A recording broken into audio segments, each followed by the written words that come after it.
Okay guys, ngayon ay pag-uusapan natin about dun sa kung ano yung kung paano mag-install ng unlock tools and also ano no, paano mag-activate.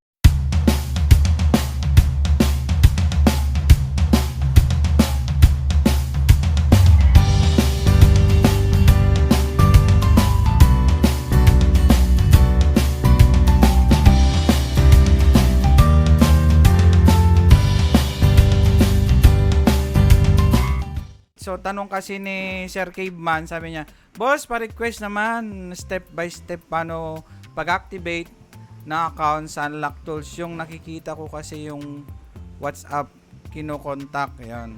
So sa WhatsApp daw niya nako-contact. Okay, wala kasi akong idea kung sino, kung kanino tong unlock tools na to, kahit din sa Hydra no.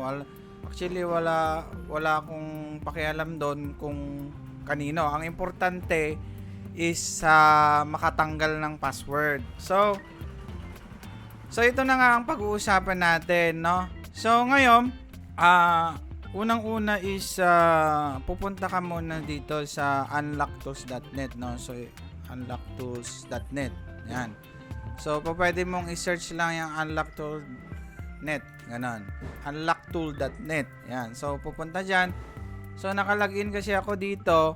So, ang mangyayari dyan guys is, mayroon siyang option, pwede ka mag-change password. Ang advantage lang kasi talaga ng unlock tools is, wala na siyang dangle, no? So, ibig sabihin kahit pwede kang mag-online remove ng password, no? Kung mayroon kang kliyente sa ibang lugar, pwede mong ilagin lang. Yun yung, I think, advantage niya, no? So, pwede kang mag-change password after, no? Pwede kang mag-change password after kasi syempre baka makita yon. So halimbawa pag logout natin, ito yung username ko. So bahala kayo diyan kung i-hack ninyo, ano. So kailangan mo lang mag-register muna. Actually, download mo na to, no. Nandito na yung download, no. Pero kailangan mo mag-register muna dito. So gawa ka ng username, email, password, and confirmation ng password. So, makaka-create ka na kagad ng account. So, pupuntahan mo din yung email mo kung nag-message na sa'yo para ma-verify. And then, dito sa download, ida-download mo siya, no? So, mangyayari niyan, ito na yung magiging apps niya kagad, no? Pag in-open file location mo, hindi siya magi-install eh. Ayan. So, hindi na kailangan siyang i-install itong unlock tool. So, exit na kagad siya, no? Pag na-download mo. So, yes mo lang. So, ayan, maglalagin na siya. So, ang mangyayari kasi dyan, guys, pag open mo ng unlock tool na to, may lalabas na, no, na parang login, no? Login niya. So, kapag hindi pa not activate, parang ang mangyayari kasi yon, dito may lalabas dito na activate, no? Not activate yata yun, basta ganon. So magpipindot ka doon, lalabas. Ngayon, saan ka magpapa-activate, no? Yun ang tanong. So mayroon kasi dito sa unlock tools na nakalagay yung mga nandito yung reseller. So ayan, reseller yan, no? So, titignan mo, puro India, ganun. Para makikita mo, taga-India talaga yung may-ari nito. So, Thailand, no? So, ito, meron ka makikita dito, may kaisa-isang Philippines. Si Zayan Langko. Ayan. Basta ganyan, no? So, titignan mo, yung information niya, Asnawil Lancho. Basta, di ko alam kung paano basahin yan. So, ito na yung kanyang, ito, tinawagan ko mismo yan sa hindi sa WhatsApp pa, sa mismong phone natin, kasi 63. So, ibig sabihin, mapapasok. So, ngayon, ang ginawa ko muna is, minessage ko siya sa Facebook. So, ganun ang gagawin ninyo. Pinuntahan ko muna siya sa Facebook, and then, tinawagan ko mismo, no? Si Sir Asnawi lang ko, no? So, Yan siya mismo. Siyempre, sabi niya naman reseller. So, siya dapat legit. So, legit naman. So, minessage ko ito. Ito yung lumabas, no. Minessage ko. Humingi pa nga ako ng mga tulong ng mga tulong-tulong sa kanya kung paano, no. Kasi hindi na, bago pa lang tayo sa Unlock Tools. So, eto yung mga minessage ko sa kanya, papakita ko muna, no. Sir, ang sabi ko, I think, ganito, no. Sir, ask ko lang, ayan, yan. Reseller unlocks, magkano po ba ang 12 months? Ayan, 3,000 sabi. Register ka po sa site. Send mo sa akin username. Paano po yung mode of payment? Via GCash lang po, ayan. So, yung GCash niya is yung kanyang number, no. Si Sir Asnawi lang ko, no. So, nagtanong-tanong na rin ako dyan. So, ito. Kausapin nyo lang si Sir Asnawi lang ko, no. So, ilagay ko na lang dyan yung kanyang, yung kanyang account. Siguro dyan sa description. Para message nyo muna, no. Tawagan nyo kasi, syempre, yung iba kasi natatakot sa scam, no. So, si Unlock Tools na rin yung, yung nagsabi na siya yung legit reseller. At least direct siya, no. Ayoko namang tumanggap tapos sabihin ko sa kanya, kayo na bahala, no.